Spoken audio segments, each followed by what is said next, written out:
नमस्कार, मी जान्हवी जाधव एका नवीन व्हिडिओसोबत पुन्हा एकदा तुमचं स्वागत करते. तर यंदा वटपौर्णिमेला शनिप्रदोष आहे, त्यामुळे वडासोबत पिंपळाच्या झाडाचीही पूजा करावी, त्यामुळे तुम्हाला दुप्पट लाभ मिळेल. तर वटपौर्णिमेच्या सणाला हिंदू धर्मात विशेष महत्त्वाचे मानले जाते. या दिवशी सुवासिनी स्त्रिया अखंड सौभाग्यासाठी वडाच्या झाडाची पूजा करून व्रत ठेवतात. मात्र यंदा वटपौर्णिमेच्या 2 दिवस आधी शनिप्रदोष असल्याने वडाच्या झाडासोबतच पिंपळाच्या झाडाची पूजा करणे देखील लाभदायक मानले जाईल. पाहूयात आपण या दिवशी पूजा कशी करावी, काय करावे.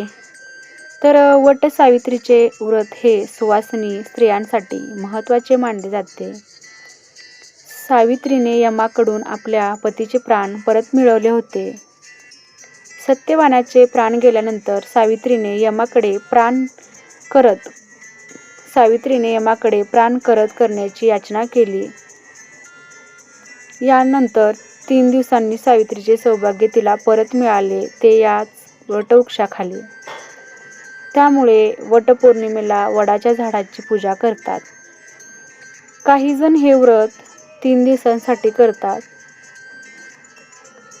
3 दिवसापासूनच व्रताची तयारी, पूजापाठ केले जातात.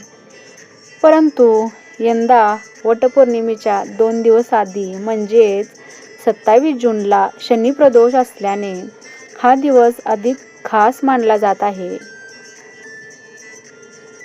त्यामुळे वडाच्या झाडासोबतच पिंपळाच्या झाडाची पूजा केल्याने शनिदेवाची कृपा मिळून संसारावर कोणाचीही कुदृष्टी पडणार नाही, तसेच अखंड सौभाग्य प्राप्त होऊन सुखी संसार होईल, अशी मान्यता आहे.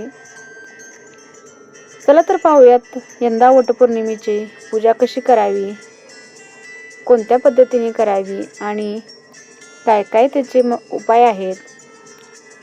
वटपौर्णिमेला पिंपळाच्या झाडाची पूजा करण्याचे महत्त्व. वटपौर्णिमेला वडाच्या झाडाचीच पूजा का करतात? तर मात्र यंदा वटपौर्णिमेला 29 जून सोमवार असून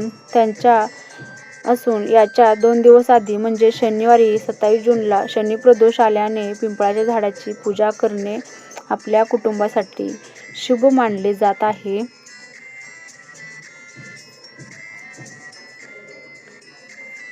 तर बघू शकता तुम्ही, शनी हा यमाचा भाऊ असल्याने वटपौर्णिमेला शनी महाराजांची प्रार्थना व पूजा केल्याने त्यांची कुदृष्टी आपल्या संसारावर न पडता शनीची कृपा निश्चित होईल, असेही सांगण्यात आले आहे. शनी ज्याच्यावर खुश होतो त्याला आयुष्यात सर्व काही सुख प्रदान करतो. त्यामुळे शनिदोष 7.5 असल्यास शनिप्रदोषला पिंपळाच्या झाडाची पूजा देखील करावी. त्यामुळे शनिप्रदोष कमी होण्यास मदत होते. त्यामुळे नक्की सर्व स्त्रियांनी आवर्जून वडासोबतच पिंपळाच्या झाडाची देखील पूजा करावी. वटपौर्णिमेला पिंपळाच्या झाडाची पूजा कशी करावी तर ते आपण पाहूयात. वटपौर्णिमेच्या दिवशी सकाळी वडाच्या झाडाची पूजा सुवासिनींनी विधिवत करावी. तसेच त्याचबरोबर त्यानंतर सायंकाळी तुम्ही तुमच्या नवऱ्याला घेऊन पिंपळाच्या झाडाची पूजा करण्यास जावे. पिंपळाच्या झाडाखाली तुपाचा दिवा लावावा. शनी महाराजांना नमस्कार करून आपल्या सुखी संसारासाठी व अखंड सौभाग्यासाठी प्रार्थना देखील करावी.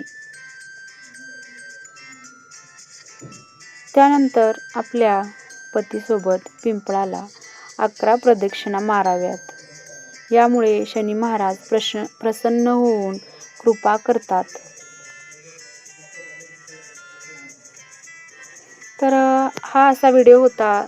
तुम्हा सगळ्या स्त्रियांना, माझ्या मैत्रिणींना सांगितलेलं आहे मी की आपल्या वडासोबतच पिंपळाच्या झाडाची ही सगळ्यांनी पूजा करावी.